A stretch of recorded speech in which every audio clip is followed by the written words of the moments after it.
સરહદી વિસ્તારોમાં ગેરકાયદેસર પશુ હેરાફેરી પર અંકુશ લાવવાના પ્રયાસોના ભાગરૂપે હાજીપીર પોલીસ સ્ટેશનને મહત્વની સફળતા મળી છે।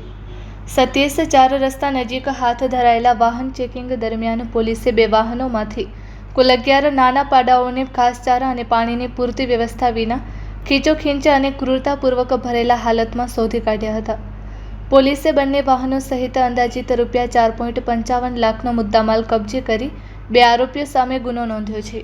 આ સમગ્ર કાર્યવાહી બોર્ડર રેન્જ ભુજના પોલીસ મહાનિરીક્ષક શ્રી ચિરાગ કોરડિયા, જિલ્લા પોલીસ અધિક્ષક કચ્છ શ્રી વિકાસ સુંડા તથા નાયબ પોલીસ અધિક્ષક ભુજ વિભાગ શ્રી વિશ્વાસ શાહના માર્ગદર્શન અને સૂચના હેઠળ સફળતાપૂર્વક પાર પાડવામાં આવી હતી।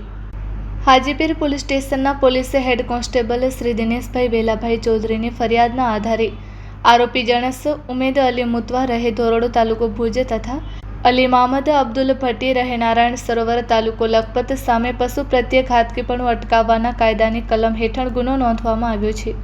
તપાસ દરમિયાન જાણવા મળ્યું હતું કે આરોપીઓ દ્વારા મહિન્દ્રા પિકઅપ GJ12 BZ 8201 તથા ટાટા છોટા હાથી GJ12 BW 0932માં પશુઓને જરૂરી પરમિટ વિના તેમજ ઘાસચારા અને પાણીની કોઈ યોગ્ય વ્યવસ્થા વગર ક્રૂરતાપૂર્વક હેરાફેરી કરવામાં આવી રહી હતી।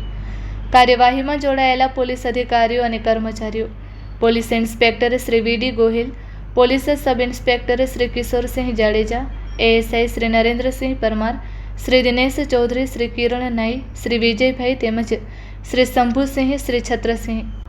પોલીસે બંને વાહનો તથા 11 નાના પાડાઓ સહિત કુલ અંદાજિત રૂપિયા 4.55 લાખનો મુદ્દામાલ કબજે કરી કાયદેસરની કાર્યવાહી હાથ ધરી છે।